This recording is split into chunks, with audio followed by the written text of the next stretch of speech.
아멘. 우리는 지난주부터 마귀와 싸워 이길 수 있는 공격용 무기 성령의 검에 대해서 살펴보고 있습니다. 17절 함께 읽겠습니다. 17절입니다. 구원의 도구와 성령의 검 곧 하나님의 말씀을 가지라.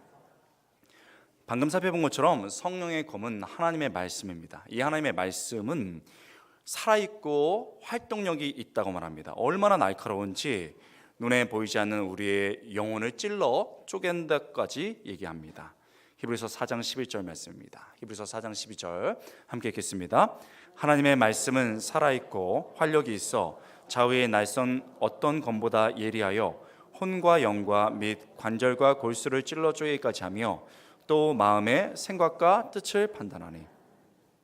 이런 성령의 예리한 검, 하나님의 말씀을 가지고 우리 로뎀교회가 승리할 수 있기를 주님의 이름으로 축원합니다. 그렇다면 하나님의 이 예리한 말씀, 이 말씀의 검을 우리는 어떻게 받고 그것을 꽉 쥐어야 될까요? 지난주에 살펴본 것처럼 말씀을 들어야 하고 묵상해야 하고 읽어야 하고 공부해야 하고 암송해야 됩니다.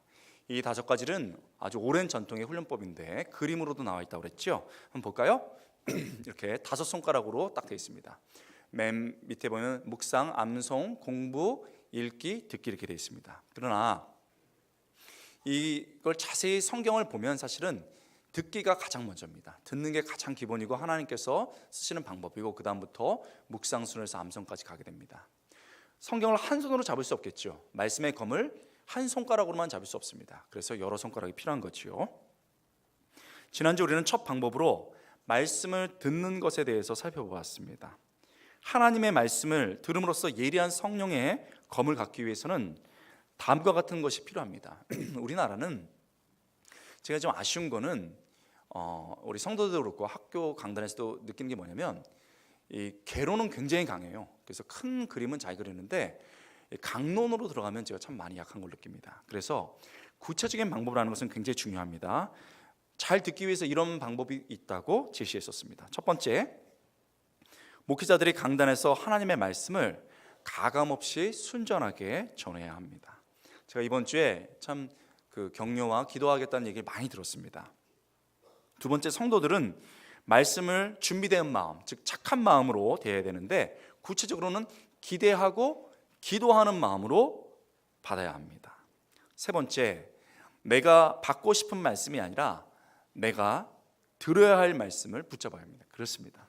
내가 듣고 싶은 달짝한 말씀이 아니고 내가 들어야 될 말씀을 붙잡아야 하는 것이지요.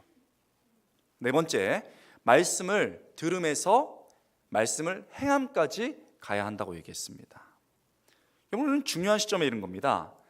말씀을 들음에서 행함까지 가야 된다고 말했습니다. 야고보서 1장 22절 함께 읽어볼까요? 같이 읽겠습니다. 너희는 말씀을 행하는 자가 되고 듣기만 하여 자신을 속이는 자가 되지 말라. 여러분, 말씀을 행하지 않으면 감정적으로 좋다라고 넘기면 이게 많은 경우 나 자신을 속이는 것이 됩니다.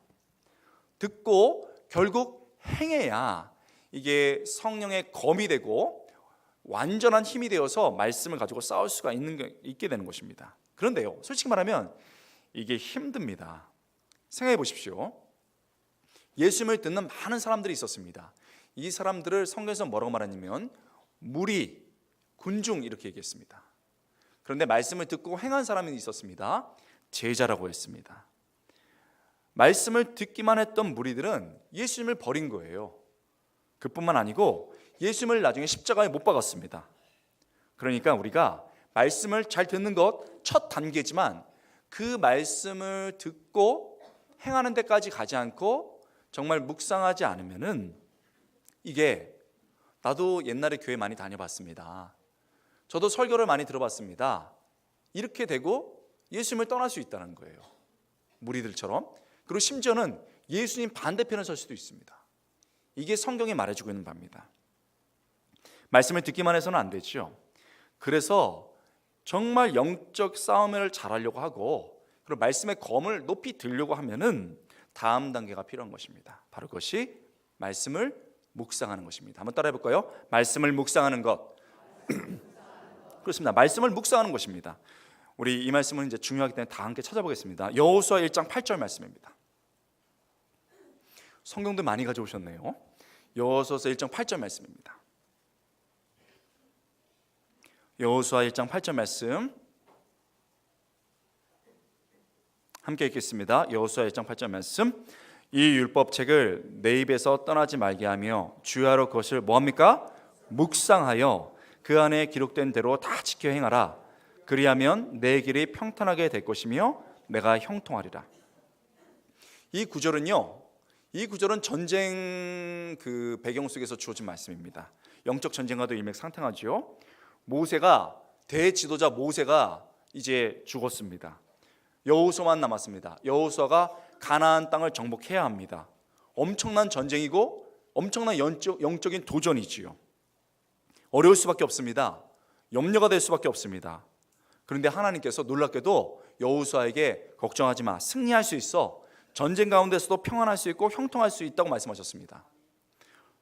어떻게 할 때요? 주야로 말씀을 뭐 할 때? 묵상할 때. 여러분 이상하지 않습니까? 지금 전쟁을 하려고 그러면은 여러 가지로 움직이고 싸우고 구체적인 행동을 해야 돼요. 그런데 아니야. 그렇게 해서는 영적으로 싸워서 이길 수가 없어. 말씀을 묵상해야 돼. 지금 이렇게 얘기하는 겁니다. 그럴 때 평안하고 승리할 수 있어. 이렇게 얘기하는 겁니다. 전쟁을 앞두고 있는데. 그뿐입니까? 시편 1편에서도 동일한 것을 가르치고 있습니다. 시편 1편 말씀 한번 펴보시죠. 사실 성경의 말씀에 대해서 가장 풍성하고 시적으로 얘기해 주고 있는 것이죠. 시편 1편 말씀입니다. 1절 함께 읽겠습니다. 복 있는 사람은 악인의 꾀를 따르지 아니하며 죄인들의 길에 서지 아니하며 오만한 자들의 자리에 앉지 않고. 여러분 시편 1편에 등장하는 사람은, 하나님께서 기뻐하시는 사람은 복 있는 사람, 그리고 뒤에 가보면 악인과 대조되는 의인입니다. 복 있는 사람 의인. 그는 1절에 보면 악인의 꾀, 죄인의 길, 오만한 자리에 멀리 있습니다. 그러니까 사실은 영적으로 승리하는 거예요. 그런데 이게 어떻게 가능합니까? 2절이 답이죠. 2절 함께 읽겠습니다. 2절입니다. 오직 여호와의 율법을 즐거워하여 그의 율법을 어떻게 해요? 주야로 묵상합니다. 악인들이 막 움직이고 뭔가를 꾀하는데 이 사람은 그거를 딱 잘라내고 유혹을 이겨냅니다. 움직이는 게 아니에요. 움직이는 1절의 악인들과 대조가 되는데 그는 말씀을 뭐하고 있습니까? 묵상하는 겁니다. 여러분 우리는요 뭐 중요한 일에서 막 움직입니다. 이렇게 해야 영적으로 전투할 수 있고 승리할 수 있다고 하는데 아닙니다. 성경은 그렇지 않아요. 네 움직임이 네 생각이 맞느냐? 그게 아니고 말씀이 뭔지를 묵상해야 된다는 거예요. 그렇게 묵상할 때 그 결과가 3절에 나오는데 그 악인들이 막 득세하고 괴롭히고 이러는데 그는 다 흔들리지 않는 나무처럼 점점점 번성해서 하늘로 뻗어갑니다. 할렐루야. 이게 결과라는 거예요. 3절 함께 읽겠습니다. 같이 읽겠습니다. 그는 시냇가에 심은 나무가 철을 따라 열매를 맺으며 그 잎사귀가 마르지 아니한 같으니 그가 하는 모든 일이 다 형통하리로다. 어떻게 할 때요? 말씀을 주야로 묵상할 때. 여러분 살펴본 말씀처럼 말씀을 묵상할 때 영적으로 승리할 수 있습니다. 시냇가에 심기운 나무처럼 푸르게 번성할 수 있습니다. 우리 가정과 나 자신과 우리 교회가 이렇게 말씀 가지고 승리하고 푸르게 번성할 수 있게 주님으로 축원합니다. 그런데 중요한 건 어떻게? 구체적으로 알지 못하는 것은 사실은 제대로 알지 못하는 겁니다. 어떻게 말씀을 묵상할 수 있을까요? 4가지 중요하고 실제적인 것들을 제시해 보겠습니다. 첫 번째 따라해 보겠습니다. 묵상을 위한 시간을 떼두라. 좀 긴가요? 당황스럽네. 저희 교회는 굉장히 잘하시는데 묵상을 위한 시간을 떼두라. 쉽게 말하면 묵상 시간을 떼두라 이런 얘기입니다. 앞에서 살펴본 여호수아의 말씀, 시편의 말씀을 보면 하나님은 우리에게 말씀을 어떻게 묵상하라고요? 주야로 묵상합니다. 주야로. 이 문자적인 뜻은요, 밤, 낮으로 묵상하라는 뜻입니다. 그런데 이게 강조법이죠. 항상, 늘, 언제나 묵상하라는 것입니다.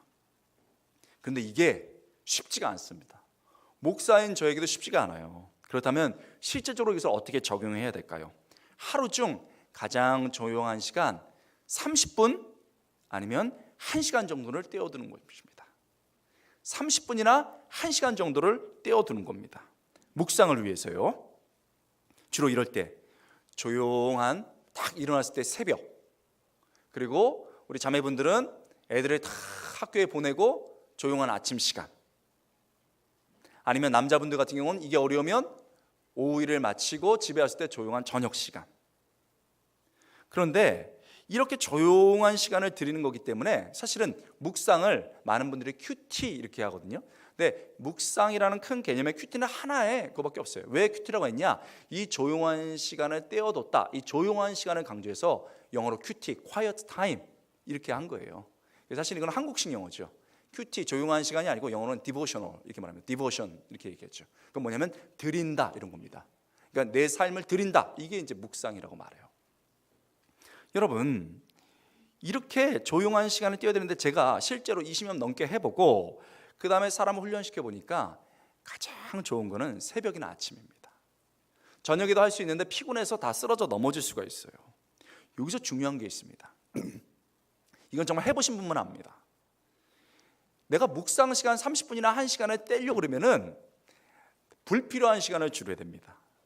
지금 하고 있는 것을 하면서 1시간을 확보한다? 절대 안 됩니다. 제자 훈련에 딱 들어오면은 평생 그 초등학교 때만 했던 일 같은 걸 하는데 시간표를 내주십시오 이렇게 합니다. 그래서 자기가 점검해서 불필요한 시간을 줄여가지고 묵상할 수 있는 시간을 30분이나 1시간으로 마련합니다. 그렇지 않으면은 안 돼요. 그래서 제일 먼저 시키는 게 뭐냐? 뉴스를 3개 보시는 분은 하나만 봐라. 뉴스 3개 본다고 나라가 변하지 않아요. 드라마 3편에서 몇 편으로 줄이라? 끊어라. 이렇게 얘기는 못하고 한 편만 해라. 끊으라니까 막 너무 섭섭해가지고 한 편. 여러분 말씀 묵상해야죠. 근데 취하로 드라마 묵상하는 분이 있어요. 제가 저희 교회 아닙니다. 어떤 교회 갔더니 막 어떤 분들 여자 성도님들이랑 모여서 그 사람 어떻게 아프다가 죽었어 막 그러면서 너무 걱정돼서 들어보니까 드라마 얘기예요. 남자 주인공이 한참 잘생긴 주인공이 아프다 죽었대요. 저는 진짜인 줄 알았어요. 여러분 우리 교회 아닙니다. 권사님들 모임이었습니다. 이래갖고는요 안 됩니다. 지금은 다르지만 여러분 그 데이터 방송이 있기 전에는 예를 들면 화목 드라마, 주말 드라마 너무 기다리시는 거예요. 말씀 그렇게 묵상하면 기다리고 계신가요? 이게 우리가 진짜 실제적으로 생각해봐야 될 문제예요. 불필요한 시간 줄여서 꼭 하루에 30분이나 1시간 묵상의 시간 떼어놓을 수 있게 주님으로 축원합니다. 그리고 가능한 좋은 시간 들어야 됩니다. 찌꺼기 시간 들이면 안 됩니다. 내가 건강하고 의식이 또렷할 때 좋은 시간 들어야 됩니다. 묵상의 첫 단계는요 시간 떼는 겁니다. 시간 하나님께 드리는 것입니다. 하나님께 내 시간, 내 중요한 시간 드릴 수 있게 주님으로 축원합니다. 두 번째 따라해 보겠습니다. 본문을 여러 번 읽으라. 자, 이제 본격적으로 시작하는데 주어진 본문을 여러 번 읽는 거예요. 우리가 살펴본 여호수아서 시편에 등장하는 말씀을 묵상하다에 해당하는 이 히브리어 단어는 하가라는 단어입니다. 하가. 이 하가라는 단어가 재밌어요. 묵상한다로 대부분 번역하는데 원래 문자적인 뜻은 이렇게 중얼중얼거리다 뜻입니다. 입으로 중얼중얼거린다. 그래서 여러분 그 시편 말씀에 보면은 그 밑에 중얼거리다 이렇게 나와 있는 각주도 있을 거예요. 묵상하는 건 중얼거리는 거예요. 일정한 본문을 빨리 넘어가지 않고 계속해서 중얼중얼거리면서 내면화하고 마음에 새기는 겁니다. 이게 묵상하는 거예요. 그냥 읽고 훅 넘기는 게 아니고 중얼중얼거려서 내면화하는 겁니다. 그렇다면 이것을 어떻게 구체적으로 할 수 있을까요? 너무 길지 않은 본문을 잡아야 됩니다. 제가 곧 얘기하겠지만 다음 주에 통독에 대해서 배워볼 텐데 통독은 좀 길게 잡아야 됩니다. 그러나 묵상은 그렇게 해갖고는 중얼중얼 못합니다. 딱 짧게 잡고 중얼중얼 할 수 있도록 좀 본문을 잡는데 한 장을 넘지 않는 게 좋겠습니다. 말씀 한 장을 넘지 않게 잡습니다. 그리고 자신이 선택한 본문을 2번이나 3번 정도 읽습니다. 한 번 읽고 끝내지 마시기 바랍니다. 저는요, 큐티를 20년 이상 했어도, 묵상을 20년 이상 했어도, 가르치는 학교 선생이라도 한 번 읽었으면 모릅니다. 2번, 3번 정도는 읽어줘야 되겠죠. 여러분, 그런데 이때 읽을 때 그 눈으로만 읽지 마시고 오늘 말씀, 묵상, 중얼중얼 거리다처럼 한 번 정도는 입으로 읽는 거예요. 그러면 이게 다르게 옵니다. 어떻게 되냐면 여러분이 본문을 봤어요. 그리고서 눈으로 보고 읽습니다. 그러면 여러분의 입에서 읽었던 말씀이 어디로 올라가냐면 머리로 올라갑니다. 머리로 이렇게 내용이 올라가요. 근데 거기서 멈추면 안 돼요. 그건 지식적인 공부예요. 거기 하면 안 되고 입에서 머리로 올라간 다음에 머리에서 가슴으로 주르르르 흘러 들어올 수 있게 됩니다. 그게 깨달음이에요. 그때까지 묵상해야 되는 거예요. 다시요. 눈으로 읽고 입으로 합니다. 그러면 이게 머리로 이렇게 올라가요. 머리로 올라갔다가 마음으로 내려와서 주르르 깨달아질 때까지 몇 번을 반복하는 겁니다. 그러면 이게 말씀을 듣는 거랑 다른 거예요. 수준이 다릅니다. 자, 우리 시간이 떼었습니다. 여러 번 읽었습니다. 3번째 따라해볼까요? 깨달아진 것을 기록하라. 그렇습니다. 3번째는 깨달은 것을 기록하는 것입니다. 본문을 여러 번 읽으면요, 마음속에 반드시 깨달아집니다. 눈으로 봤다가 입으로 하고 다시 한번 눈으로 이렇게 보면 이게 머리로 올라갔다가 마음속으로 이렇게 해가지고 깨달아지는 것이 있습니다. 그때 그냥 끝내면 안 됩니다. 이것을 기록하는 것입니다. 기독교 초기부터 말씀을 기록하는 것은요, 굉장히 중요한 작업이었습니다. 그래서 이거를 우리 신앙 선배들은 영적인 기록, 그냥 기록이 아니고 영적인 기록 이렇게 씁니다. 스피리추얼 저널링이라고 하거든요. 영적인 기록이다. 그래서 내가 깨닫는 것을 반드시 필사하거나 그것을 쓰게 만들어 놨습니다. 그럴 때 이게 내면화가 됩니다. 그런데 2가지를 적어야 돼요. 여러분, 이게 중요합니다. 2가지를 적어야 됩니다. 첫 번째, 먼저 본문을 통해서 하나님께서 내게 깨달아진 말씀, 내게 하시는 말씀을 적어야 됩니다. 누구에게요? 내게. 그게 그 사람이 아니고 내게 하나님께서 이 말씀을 통해서 깨닫게 하시는 것이 무엇인지를 적어야 됩니다. 거룩하라 회개하라 이랬습니다. 어떤 권집사라는 분이 딱 읽으면서 거룩하라 회개하라 그랬는데 다 깨달아졌는데 하나님 다 죄인이군요. 거룩하라 깨달으라 하시군요. 알겠습니다. 저 권집사인데 김집사 회개하도록 도와주시옵소서. 이렇게 하면 안 된다는 거예요. 말씀에서 내가 빠지면요, 그거는요 아무것도 아닙니다. 오히려 다른 사람 판단하게 됩니다. 말씀은 거울과 같은 거예요. 자기를 지켜보는 거예요. 여러분, 성교한국이라는 프로그램이 있었는데 진짜 이사야 말씀으로 주여 내가 여기 있나 나를 보내서 그랬는데 어떤 청년이 정말 확인을 시키고 그래갖고 주여 내가 여기 있습니다. 얘를 보내소서 이랬다는 거 아니에요. 이게 우리 죄성이에요. 그렇게 묵상해가지고는요 사람 안 변합니다. 내가 빠지면 안 되는 거예요. 하나님께서 누구에게 하신 말씀? 나에게 하신 말씀을 적어야 됩니다.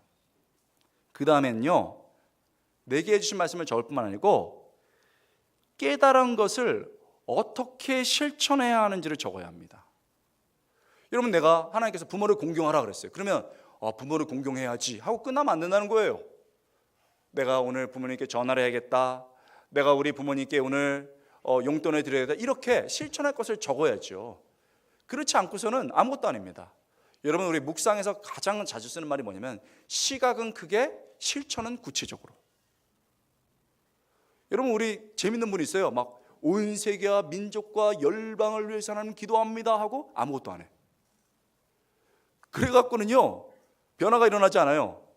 그건 비성경적인 겁니다. 시각은 그렇게 크게 잡고 기도를 해야 되는데, 깨달아야 되는데, 결국은 우리가 하는 건 어떻게 해야 되는 거예요? 구체적으로 해야 되는 겁니다. 그래서 내가 어떻게 해야 하는지를 구체적으로 적어야 되는 겁니다. 보통 이것을 적용점을 찾다라는 말로 씁니다. 여러분, 묵상할 때마다 매번 적용할 수는 없습니다. 그러나 내가 일주일에 한 번이나 2번 정도는 내가 이게 무엇을 해야 될까 하는 것들을 구체적으로 적을 수 있어야 되겠습니다. 첫 번째, 시간을 떼고, 2번째, 읽습니다. 그리고 구체적인 적용이나 정점을 적습니다. 깨달은 걸 적습니다. 네 번째는 한번 따라해 볼까요? 기도하고 실천하라. 그렇습니다, 여러분. 결국 말씀 듣는 것도 들음에서 행함으로 가는 거예요. 마찬가지입니다. 여러분, 묵상도요, 묵상에서 행함까지 가야 됩니다. 여호수아서 1장 8절 말씀 우리가 봤는데, 이 율법책을 내 입에서 떠나지 말게 하며 주야로 그것을 묵상하여 그 안에 기록된 대로 다 지켜 뭐하라? 행하라.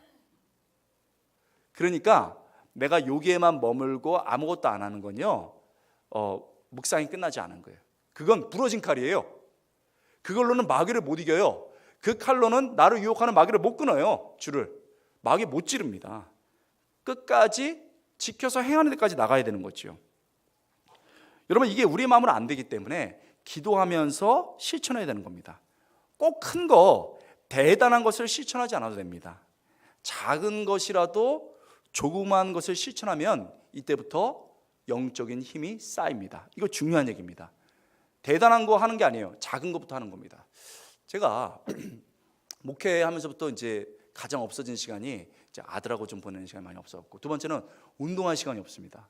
정말 운동이 어려워요. 근데 선배 우리 그분 목사님께서 한번 얘기해 주셨는데 생활 운동을 하라고. 제가 그 얘기를 20년 넘게 들었습니다. 그래서 어떻게 하냐고 그랬더니 비법을 가르쳐 주겠다고. 생활 운동 틀림없는 가르쳐 달라고 했더니 다음 시간에 밥 사드렸습니다. 그래서 어떻게 이렇게 건강하시냐고 했더니 가르쳐 주셨는데 자기도 너무 바쁘대요. 그런데 층계를 오르내리신다네요. 오르신다고 그러네요. 내리는 거는 무릎이 안 좋아져서 안 된다고 하대요. 저는 뭐 전문가는 아니지만 오르는 거는 좋대요. 심장도 좋고. 아는 얘기더라고요. 그러면서 자기는 맨 처음에 5층 가서 헤덕거렸대요. 근데 10층 올라가고 이번엔 엘리베이터 타고 내려와서 다시 한번 돈대요. 그 다음에 건강해졌다는 거예요. 그래서 제가 다 아는 얘기예요. 근데 몸이 점점 말라가는 거예요. 근력도 떨어지고. 그래서 한 4개월 전부터 제가 했지 않습니까? 진짜 새벽기도회 끝나고 아니면 밤늦게 가서 힘든데 컨디션 괜찮을 때 이제 올라가는 거예요. 어떻게 됐겠어요, 여러분? 힘들더라고. 한 2달 됐어요. 그런데 8층 가도 안 힘들어요. 여러분 이런 거에 놀라시네요. 그래서 이제 엘리베이터 타고 한 번 더 해야 될 지경이 됐어요. 근데 여러분 보여드릴 수 없는 제 다리가 토실해졌어요. 여러분 작은 거 아닙니까? 제가 깨달은 게 있어요. 아는 거하고 진짜 하는 건 다른 거예요. 내가 말씀을 아는 거하고 실천한 거 다른 거예요. 영적인 근육이 들고 딱 힘이 들어가지고 말씀을 듣는 거는요, 아는 것 같고 안 돼요. 기도하고 실천하는 데까지 나가야 되는 거예요. 그럴 때 영적으로 승리하고 나무처럼 풍요로워질 수 있는 것입니다. 할렐루야. 그런데요, 우리는 지금까지 4가지를 배웠어요. 시간 떼어둬야 되고, 본문을 여러 번 읽고, 깨달아진 것을 기록하고, 기도하고 실천한다. 이렇게 할 때 능력이 나타났죠. 그런데 이쯤에서 목사님 잘 들었습니다. 다 좋은데 너무 힘듭니다. 저는 못할 것 같습니다. 하는 분이 있어요, 없어요? 있는 것 같아요, 보니까. 그래서 제가 다음 단계 읽기를 다음 주에 가르쳐 드릴 텐데 있는 것 같아요. 그런데 여러분 여기서 중요한 게 있습니다. 물론 묵상하는 게 어렵습니다. 그래서 예리한 칼입니다. 그래서 날카로운 칼입니다. 여러분 예리한 칼 누구나 가질 수 있을까요? 한 번에 유혹을 잘라내고 마귀를 찔러 죽일 수 있는 그 날카로운 칼 아무나 휘두를 수 있을까요? 아니죠. 훈련되고 지속적으로 연습이 필요합니다. 그럴 때 말씀을 묵상의 그 놀라운 힘으로 그렇게 할 수 있는 거예요. 그러면 포기한다고 생각할 게 아니고 어떻게 해야 될까요? 이렇게 할 수 있습니다. 제자 훈련에 들어오셔서 배우시기 바랍니다. 쉽게 말하면 훈련소에 입소하는 거예요. 그래서 한번 배워보는 겁니다. 여러분 저랑 같이 훈련하시는 분은 알겠지만 초기 2개월은요 정말 제가 아무것도 안 하고 말씀 묵상하고 기도만 훈련시킵니다. 안수집사든 권사든 그런 거 중요하지 않아요. 묵상 못하고 있으면 시작하는 거예요. 여러분 생각해 보세요. 우리가 예를 들면 바이올린을 하고 싶어요. 너무 하고 싶어. 근데 배우지 않고 어떻게 하냐고요. 계속 바라면은 그게 되나요? 바이올린 연주 되나요? 안 그래요. 말씀 묵상도 그렇습니다. 그래서 배워야 되는 거예요. 여러분 나는 너무 늙었어요. 여러분 제 훈련 받는 분들을 팀워크 맞추기 위해서 우리 안수 집사님 중에서는 60살 넘은 분도 들어왔어요. 하니까 맨 처음엔 너무 힘들어 하더라고요. 그런데 2달 지나니까 되더라는 거예요. 할렐루야. 그분들 묵상에 깜짝 놀랄 때가 있습니다. 배워야 되는 거죠. 두 번째, 묵상 나눔 방에 들어가는 겁니다. 혼자 못합니다, 여러분. 뭐가 힘들 때는 운동도 같이 해야 되는 것처럼 이 묵상 훈련도 같이 해야 되는 거예요. 현재 남녀 묵상 나눔 방이 여러분 2개 개설되어 있습니다. 어떤 묵상반은요, 제가 들어가도 몰라요, 하고 있는지, 들어왔는지. 자기들끼리만 나누고 있어요. 얼마나 여러분 놀라운지 모릅니다. 그런데 제가 안타깝게 생각하는 건 뭔지 압니까? 우리 교회 사이즈 정도면 되면요, 적어도 6개 정도는 묵상방이 있어야 돼요. 아침, 저녁, 주말반이 있어가지고 원하는 사람들 시간을 맞춰서 해야 되는 거예요. 그런데 아직까지 그 방을 못 만든 거예요. 1년 반 동안 열심히 해가지고 이제 2개 만든 거예요. 앞으로 6개가 생길 때까지 최소. 그래서 제가 땀을 흘리면서 하고 있는 겁니다. 묵상방에 들어가면 됐죠.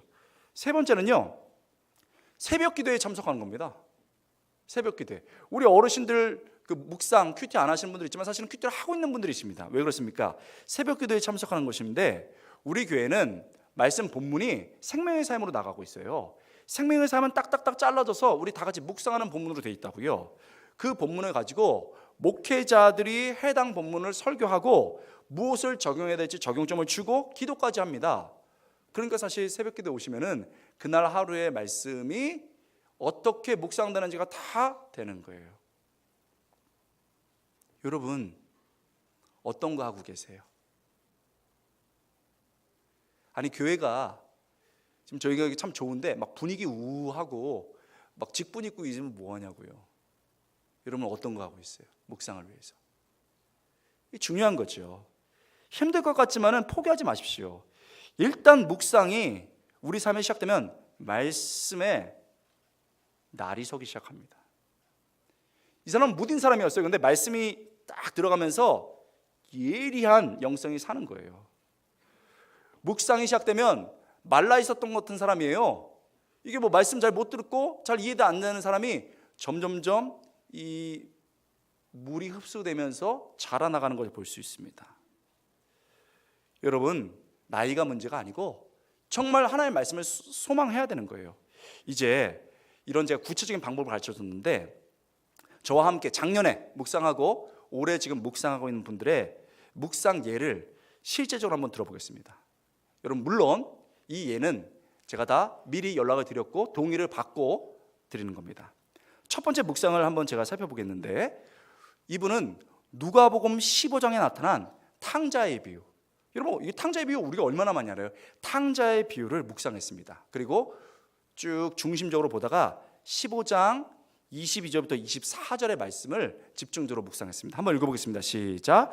아버지는 종들에게 이르되 제일 좋은 옷을 내어다가 입히고 손에 가락지를 끼우고 발에 신을 신기라. 그리고 살찐 송아지를 끌어다가 잡으라. 우리가 먹고 즐기자. 이 내 아들은 죽었다가 다시 살아났으며 내가 잃었다가 다시 얻었노라 하니 그들이 즐거워하더라. 이분이 탕자의 비유를 읽은 거예요. 그리고 아버지가 좋아서 막 잔치를 베풀자, 죽었던 아들이 돌아왔다 막 이러면서 막 기뻐했습니다. 그리고 끝내는 게 아니에요. 여러 번 읽으면서 머리로 갔다가 마음으로 딱 들어와서 본문을 이해하고 그 다음에 이제 묵상을 써 내려갑니다. 여러분 그 본문 묵상한 걸 제가 읽어보겠습니다. 고1 때부터 객지 생활을 하던 나는 결혼하여 학부모가 되었다. 이제 객지 생활 하다가 이제 부모 떠나가지고 이제 와서 학부모가 된 거예요.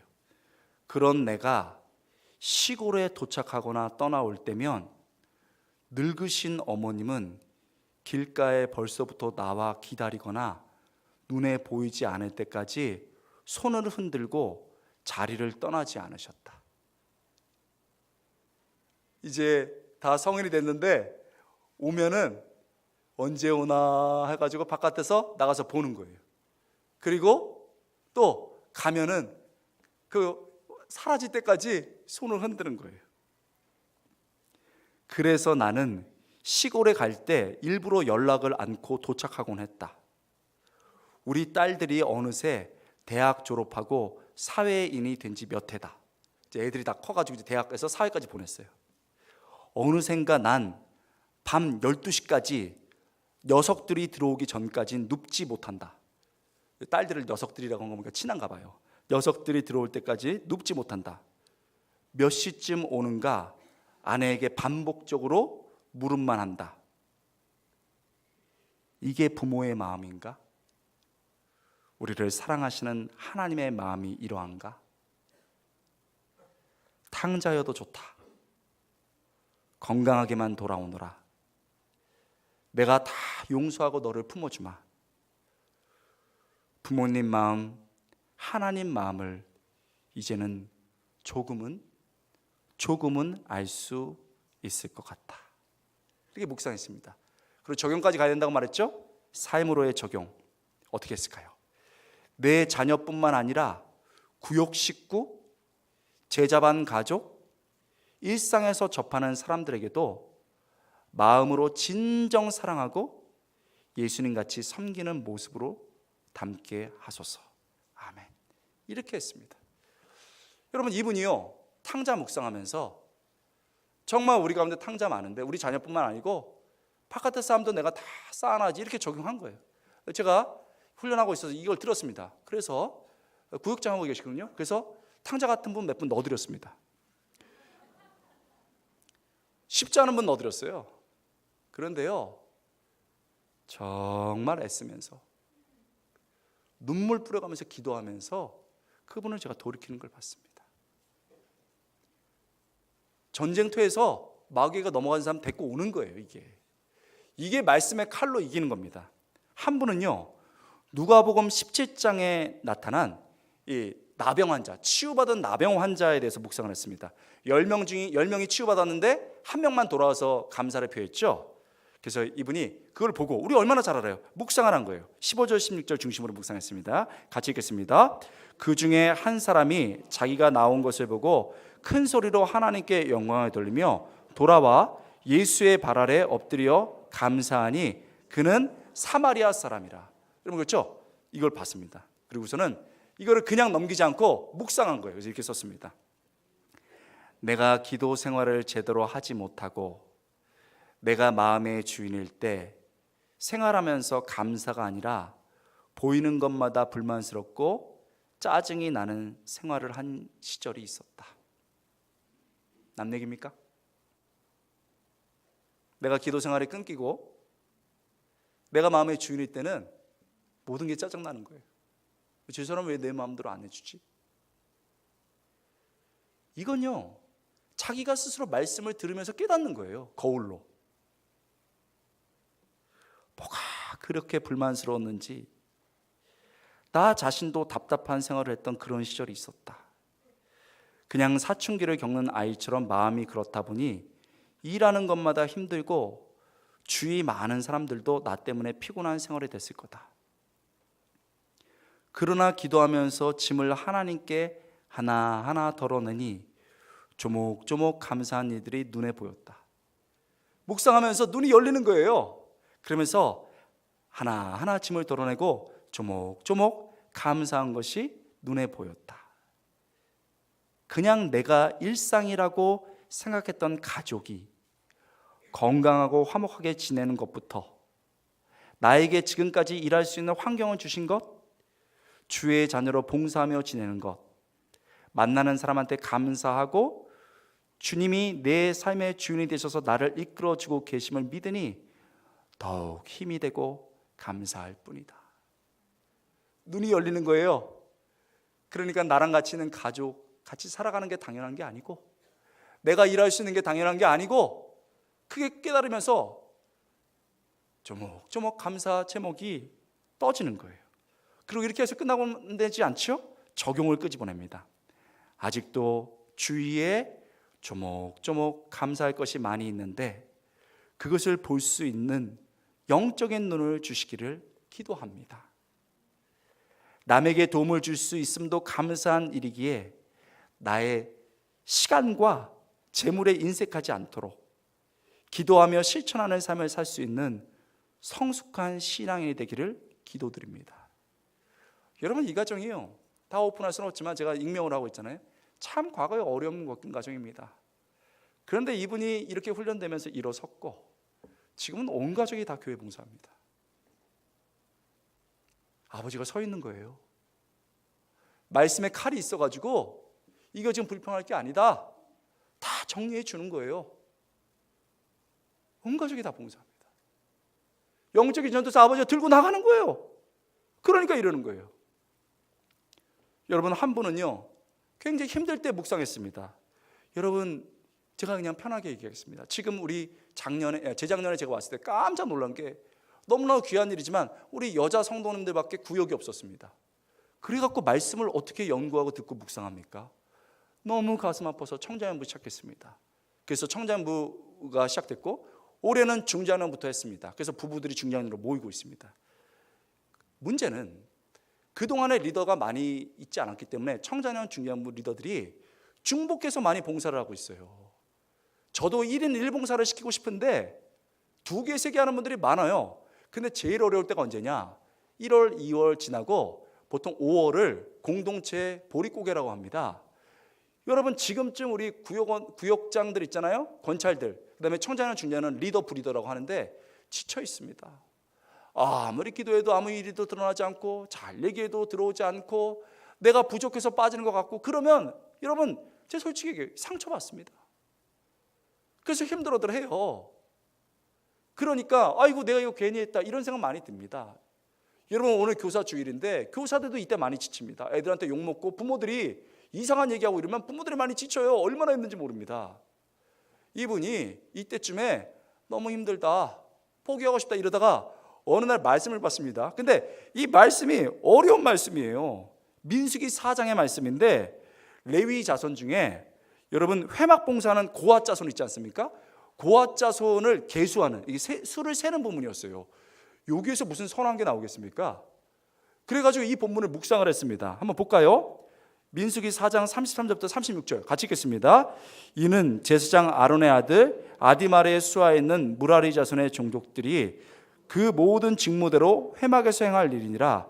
모세와 아론과 회중의 지도자들이 고앗 자손들을 그 종족과 조상의 가문에 따라 계수하니 30세부터 50세까지 회막에서 복무하고 봉사할 모든 자, 곧 그 종족대로 계수된 자가 2750명이니.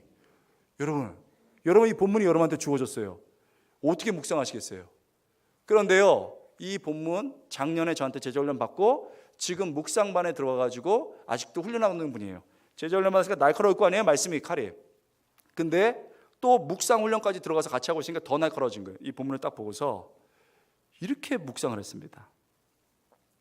30세부터 50세까지 30세부터 50세까지 이 말씀이 오늘 본문에 4번 나온다. 하나님은 회막에서 복무하고 봉사하는 사람들의 연령을 제한하셨다. 순간 아차 싶다. 나도 언젠가는 지금의 봉사들을 할 수 없는 나이가 올 거라는 생각이 든다. 돌이켜보면 청년 때 할 수 있는 봉사의 자리가 있고 중년 때 할 수 있는 봉사의 자리가 있는 것 같아. 구역 부리덜, 권찰입니다. 구역 부리더. 그 자리는 항상 내게 부담이다. 내려놓을 수만 있다면 언제든지 내려놓고 싶다. 난 그저 열심히 있는 구역원이 되는 게 내가 가장 하고 싶은 사회라고 사람들에게 말하곤 한다. 내 나이 동그라미 살, 밝히긴 좀 그런 것 같아요. 몇몇 살. 그런데요, 교사, 구역 부리더, 찬양단.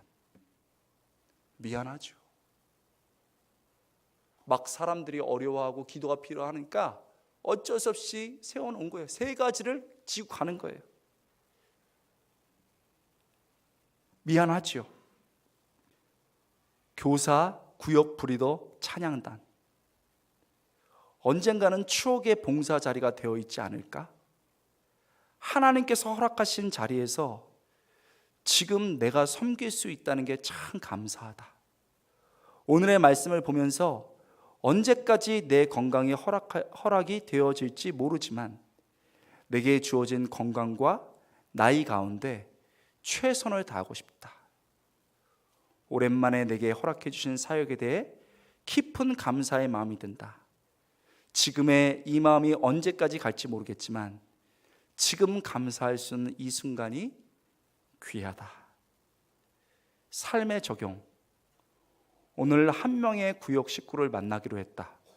그분을 기쁨으로 섬기겠다. 그리고는 또 섬긴 거예요. 여러분, 이 가족을 통해서, 이 구역을 통해서 얼마나 많은 새로운 사람들이 정착하는지 모릅니다. 그리고요, 훈련에 소극적이고 아파했던 사람들이 이 구역장, 부구역장, 부부 아닙니까? 이 사람들을 통해서 훈련의 중심으로 들어와서 교회를 사랑하는 일이 벌어집니다. 할렐루야. 여러분, 저는요, 우리 권사님들 존경해요. 20년, 30년 구역장 권찰하신 분들은요, 제가 할 말이 없습니다. 여러분들, 이분들요, 우리 청장년 나이 때 제가 얘기 들어보니까 애들 없고 차도 없어서 버스 타고 다니면서 그렇게 신방하시면서 한 거예요. 그래서 우리 교회가 이렇게 된 거예요. 포기하고 싶지 않았을까요? 그러나 그때마다 내게 맡겨주신 사명, 그 말씀 들려올 때 그거 잡고 여기까지 온 거예요. 이제 우리가 다시 그 어르신보다 장성한 우리가 앞으로 달려나가서 말씀의 검을 들고 나가서 싸워서 쓰러져가는 자들을 일으키고 마귀에 끌려가는 자를 잡아내고 엎어져 있는 사람을 일으킬 수 있길 주님의 이름으로 축원합니다. 그래서 우리 교회가 말씀이 살아있고 말씀을 살아내는 교회가 될 수 있기를 주님의 이름으로 축원합니다. 그래서 영적으로 승리하고 성성하게 나무처럼 번성할 수 있기를 주님의 이름으로 축원합니다. 여러분, 우리 한번 기도하겠습니다. 여러분, 우리